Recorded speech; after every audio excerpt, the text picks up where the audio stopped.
This video is for our circuit workout number 1, dumbbell only. If you're watching this, it's probably because you only have access to dumbbells, okay? Maybe a couple different sets of weights, maybe only one set, or maybe even just a kettlebell, right? So as I go through this, the majority of these can be adapted to fit with 2 kettlebells or 1 kettlebell, and if you need any adjustments or modifications as far as mixing and matching with what you have, that would be a reason to reach out to us.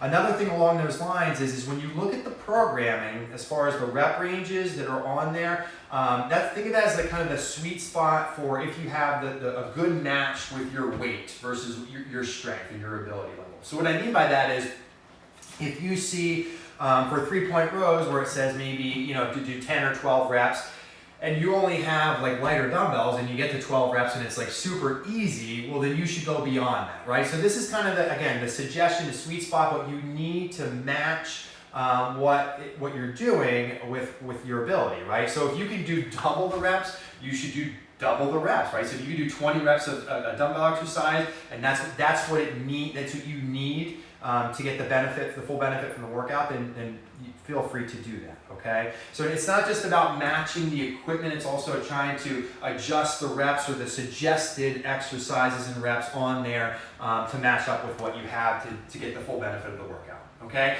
So for me, the one thing that you'll need, and you're gonna see here, is something to lay on. So for this circuit, you could use a stability ball like we do in the weight room. If you have access to a regular flat bench, that would be awesome. I'm gonna be using this cooler here.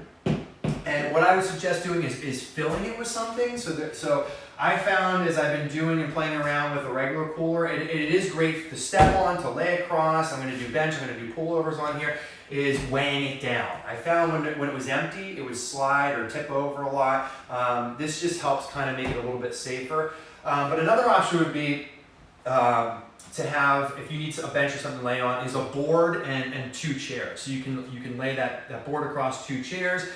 Just again, if you're doing that or whatever you're choosing, whatever creative apparatus you're making to utilize, just make sure it's safe, right? Especially if you're a larger athlete, like one of our football guys, you don't want to land something and have it break or warp or fall over in the middle of a workout for your safety. Okay, so just be smart. Yes, we want to get the workout, but not at the sacrifice of injuring yourself, okay? So with all that being said, remember, we want to have everything out and set up ahead of time before the circuit, so we are ready to just go and flow right through. So what I'm going to do now is we're going to do the 9 exercises. Remember, you're going to go through those 9 exercises for 3 rounds with a little break in between. Hopefully we're understanding how this whole circuit thing works now, and then at the end we have our 2 core exercises. Think of it as a finisher. Remember, save the core for the end. Don't work those into the circuit. Okay, so our first one is plank knee drives. So just wanted to put a little variety as far as our planks are concerned. So you could do a traditional plank if that's fine, if that's where your ability level is. The plank knee tucks, we could do those a couple different ways. We can do those from a regular on our elbows position. Okay, so then we're driving our knee up to the outside, we're alternating sides. Or we could do them from an extended arm, almost like the top of a push-up position here, and bringing our knees up, okay? Now, normally we'd say, hey, we don't want to rock our hips, we want to keep those, don't want to unhinge them, we want to keep that belly button straight down. So you might have to rock a little bit, okay? But again, we don't want to overdo it, right? So just make sure that whatever we're choosing is for that first exercise, it's like a kickoff, so we're not overextending ourselves and fatiguing ourselves too much on that first exercise, okay? The first upper body exercise, and just like all of them, we're going to alternate between upper and lower, and with the upper between pushing and pulling. Our first one is a 3-point row, okay? So I just need a single dumbbell for that, okay? So for this, remember, 3 points of contact, so like a tripod. So for me, it's going to be 1, 2, and then 3 points of contact. I want a pretty flat back, and all I'm going to do is start with an extended arm, and then I'm going to squeeze in, right? So I'm going to let that extend down, and then I'm going to squeeze up right here, okay? Now, the common mistake we see guys and ladies do in the weight room is we over-rotate and extend with our shoulder. That's really hard on your shoulder, right? So again, I'm just letting it extend and then squeezing in. The other thing is, I see sometimes just want to prop our knee up on a bench. Really, we don't want to cheat with that. We want to engage our core, have those 2 points of contact with our ground, much more sport specific than propping our knee up on the bench. So we're going to do one arm and then the other, okay? Then our next one down is our goblet or our sumo squats. So for this one, okay, again, single dumbbell. Remember our goblet, both of these we're probably fairly familiar with, right? Our goblet we're holding right here, this style, all right? Now from here, I just want to let my hips unhinge back. I'm going to keep my weight on my heels. I'm just essentially adding body weight by holding this dumbbell tight to my chest. I'm squatting down to, usually for a lot of us, depending on our body makeup, where our elbows hit our knees. That'll probably cue us about a good parallel depth, okay? And then I'm coming back up. So goblet is an option, also sumo. So a lot of us in the weight room, we're used to doing our sumo elevated, with our feet elevated, and maybe you can do that. Maybe you have some boards or some bricks or something that you can stand on that's even. Maybe you have two coolers, right? So if I had one and another one, I could stand on them and let that dumbbell drop below. But you can do these here, okay? It might restrict your depth a little bit, okay? Because you can only go so far before you have the dumbbell hit the ground, okay? So if you find that that's interfering with the depth you want or your range of motion, again, just elevate your feet just a little bit to allow you get the full range of motion, okay? So then we have after our goblet and our sumo squats, we have our 1-1-2 dumbbell bench, okay? So for this, I'm gonna actually lay across this so you can see me use this. Now for our 1-1-2, what you wanna do is go through that sequence, alternating or starting with an opposite arm each time. So when you see the 1-1-2, that is, I'll show you here, one arm, then the other arm, and then both arms. So 1, 1, 2. Okay, and then that is one rep. So those three is actually just one rep. Okay, and what you want to do is every time lead with the opposite arm. So if I'm starting with my right arm on one rep, the next rep I'm starting with my left. So what I mean is right, left, both, left, right, both, and so on and so forth until you go all the way through, okay? Now, when we lay on this, depending on how far, okay, how big this is, you might have to lay with your hips off, okay? But have both dumbbells down. I see a lot of us want to leave one up the whole time.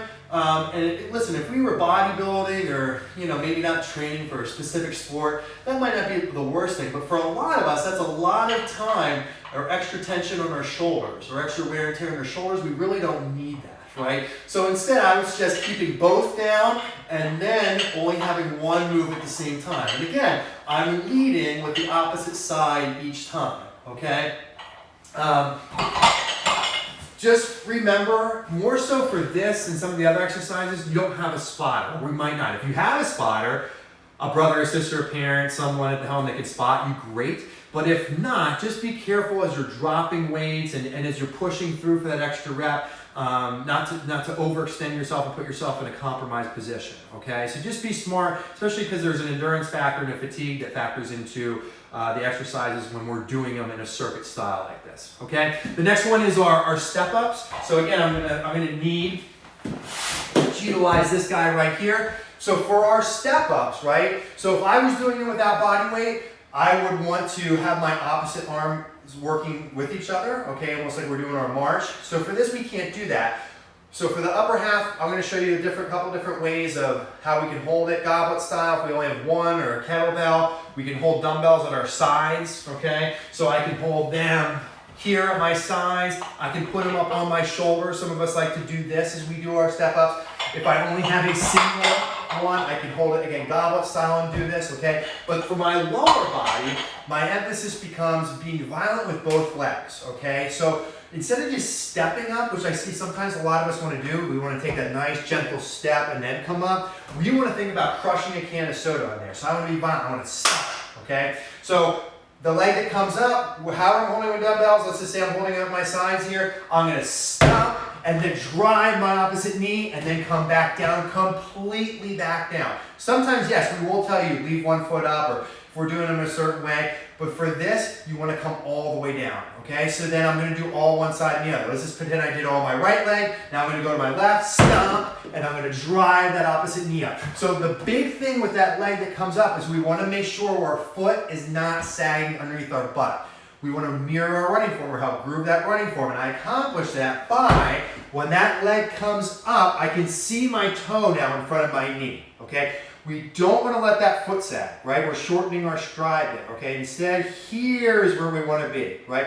Flat leg, toe out in front. Okay, normally we look like opposite arm, opposite leg, but since we're holding a dumbbell, we don't have that. That's not the point of emphasis during this, okay? Do all one side than the other. One way to make this harder or easier besides the obvious is, adding or decreasing dumbbell weight or adding or decreasing reps is tempo, right? If we do this more rapid fire, right, probably a little bit harder. If we slow down the reps in between, get a little bit of like a pause, a 1 second, 2 second count in between, that might be a way to make it a little bit easier if you need to, okay? The next one is our dumbbell pullovers, all right? So for our pullovers, we actually want to lay perpendicular across this. Okay, so we're just pretending this is a bench. Now, do not confuse this with a tricep extension. This is a lat exercise. The target area is kind of our armpits, okay? So like a lot of times when we're doing this in the weight room, I like to walk around and actually touch that area right here to cue you to, that's where the point of emphasis is. So we're not turning this into a tricep exercise, right? So what we want to do is once we get into the position, okay, we're going to have a slight bend in our arms. We're going to maintain that same bend the whole time.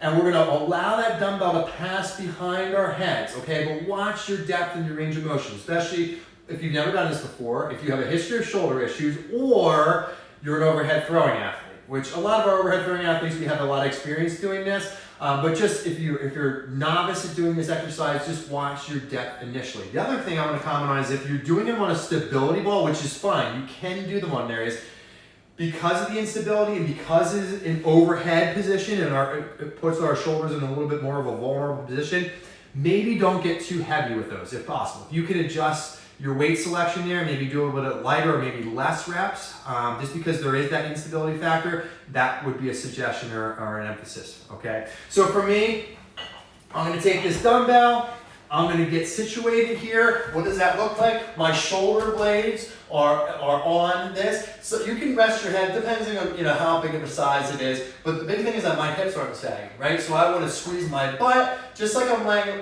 on a bench, right?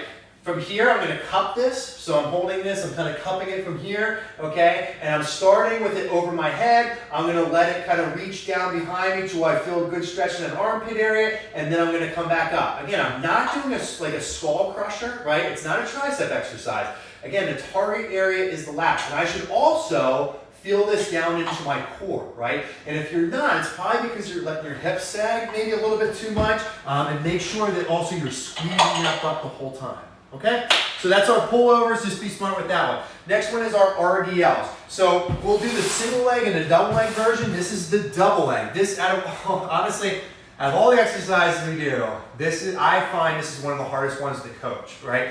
Because it's one of those, it's kind of an awkward motion.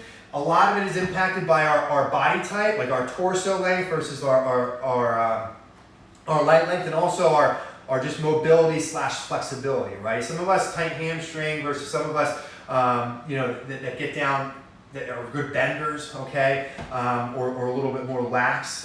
We tend to do these a little bit better, okay? So the target area, regardless of how precise your RDL technique is, what we're trying to do is feel it right underneath our butt. So the target area is from the top of your hamstring right underneath your butt. And what we're trying to do is, with these dumbbells, I'll give you a side view here, is start with a slight bend in our knees and then not bend them anymore, or bend them very, very minimally as we go down. A lot of times I see us do this, okay? So we're doing like a half RDL, half squat, okay? Really we're trying to stretch that hamstring area, right? And really get the full length of it up into the lower part of our butt. So as that weight creeps down in front of me, I'm letting, and you should hopefully be able to see it pretty good in the video here, is I'm letting that butt go diagonally down and back, okay? So if it goes back, I get a good stretch. If it goes down and back, I get a really good stretch. And that also helps a lot with our squatting motion, right? If we allow our hips to unhinge and then go down and back, okay? So a lot of us will go straight back and we'll go all the way down and get real, and the dumbbells will hit the ground. So what we want to try to do is unhinge and go down and back, almost like I want to picture there's a little stool behind me that I'm about to go sit in, so I feel a really good stretch, and then I'm going to squeeze my butt and come through with my hips at the top. So again, I'm letting those dumbbells inch down, I have my proud chest, and I'm coming forward. The other thing is, you want to squeeze those armpits the whole time. So anytime we're doing an RDL or a deadlift, a real simple cue to remember is to squeeze your armpits, because what that's going to do is keep your shoulders in the proper alignment. Because when we tend to do RDLs, especially if we're using heavier weight, is at the bottom our shoulders roll forward, right? And then you can already see it. See how I'm arching my back there? So we want that target area here, not here so much, right? Not our lower back. So if we're squeezing those pits, right? So if you have someone at home and you're doing these, they should be able to put their fingers into your armpit, all right? It should be tight throughout, okay? So that'll keep your upper body in a good alignment, slight bend in our knees, and again, try to really push yourself as far as your distance going down, as long as you're maintaining that good posture and that good form, okay? So that's our RDLs. Next one is our push-ups onto dumbbells. So I commented on this a lot in the different videos with the push-ups. Like, you need to choose a push-up that's going to challenge you, okay? There's like themes to these, like, you know, with the band circuit, we use a band push-up. With this, we're going to utilize the dumbbells, right? But honestly, you don't need to, right? If you want to do Spider-Man push-ups, downward dog push-ups, rotating push-ups, dynamic push-ups, or just regular push-ups, or maybe we're still in the novice area for our push-ups, which is fine, and we do ones with a towel underneath our chest, okay? Like any of those is fine. Like this, where you see push-ups occur, you can substitute really any push-ups. For the sake of this one, I'm going to utilize the dumbbells. Again, we're trying to add some variety in, and all I'm doing is exploding or doing a dynamic motion from the bottom up onto the top here, okay? So I'm going to be in the middle, I'm going to explode up at the top, pop back down, up at the top, and back down, okay? So again, dumbbell height will factor in, and you only have to use dumbbells. If you have, again, blocks, maybe whatever you were using for sumo squats to elevate your feet, you could use here. Just whatever you're choosing, make it safe. The point is, for this, at least, to be dynamic and explosive, right? We want to get good height. So maybe we're not doing as many reps with that, okay? And then our last one is our bird dog. So this one doesn't involve any dumbbells, just wanted to get a little lower back action and some injury prevention going on. So remember, differences between bird dogs and Superman is we're extending. We're extending, right? So instead of elevating with Superman where I'm lifting, I want to think about elongating and stretching. So I have a wall in front of me, I have a wall behind me. That wall in front of me, I want to think about reaching and touching with my fingertips. The wall behind me, I want to think about extending and touching my heel, okay? And I'm doing it at the same time. So I'm here and then back down. And I'm going to alternate sides, here and back down. And when I am fully extended, what I really want to see is this butt right here is completely squeezed, all right? So I'm squeezing that butt right now and completely locking out. By squeezing my butt, it activates that lower back and the top part of your glute of your butt. Really healthy, really good stuff for your back there, okay? And then that takes you through the whole circuit, right? So we just did all 9 exercises. What you're gonna do them in order, rest however much you need to in between, hopefully not too much, right? We don't wanna over rest in between. The big rest comes at the end after we're done the circuit, right? For a minute, 30 seconds, 2 minutes, 3 minutes maybe, hopefully not that much if we don't need it, okay? And then we have our other 2 times through. So we do the circuit, rest, do the circuit, rest, do the circuit, and then we're gonna finish with our 2 core exercises right here. So the 2 core exercises on here, our finishers are our L foot swings, just want to get a little rotational stuff going on, and a dumbbell crunch. So L foot swings, that should be what we're familiar with. Tight hamstring crowd. Come on, get those heels straight up, straighten out those legs. If you want, push through your palms. So put your arms at your side, palm down, and push your palms. It also helps to look over your opposite shoulder, okay? But try to go directly to the side. Try not to go at an angle back from side to side, right? Or a 45 degree. Again, heels straight up towards the ceiling. Then on our dumbbell crunch, you're going to need something to anchor your feet underneath, or possibly a parent or a brother to stand on your feet, whatever you need to do. So for me, I'm gonna put my toes underneath these dumbbells here. I'm gonna add my dumbbell weight to the top, okay, of my chest here, okay, and then I'm gonna use that. Let me slide this up here, okay. I'm gonna use that as some extra weight essentially on my crunch. Now the key to this is, and you don't even have to add the dumbbell weight. Again, the theme is with the dumbbell, but you can have a partner resist and pull you down behind. You could, it's too challenging to add the extra weight of the dumbbell or partner resistance, you could do them on air, right? But you need to keep your core contracted the whole time. What I mean by that is we don't completely rest at the bottom. So right now as I lay here, my core, it's not contracted, right? I want to make sure that I'm gonna go all the way down just about where my shoulder blades touch, but right now my core is still contracted, and then I'm coming up. Just about where those shoulder blades touch, and then back up, okay? So that just took you through all the circuit exercises, the 2 core exercises, okay? Any questions, any help, reach out. If not, let's get after it. Go Lehigh.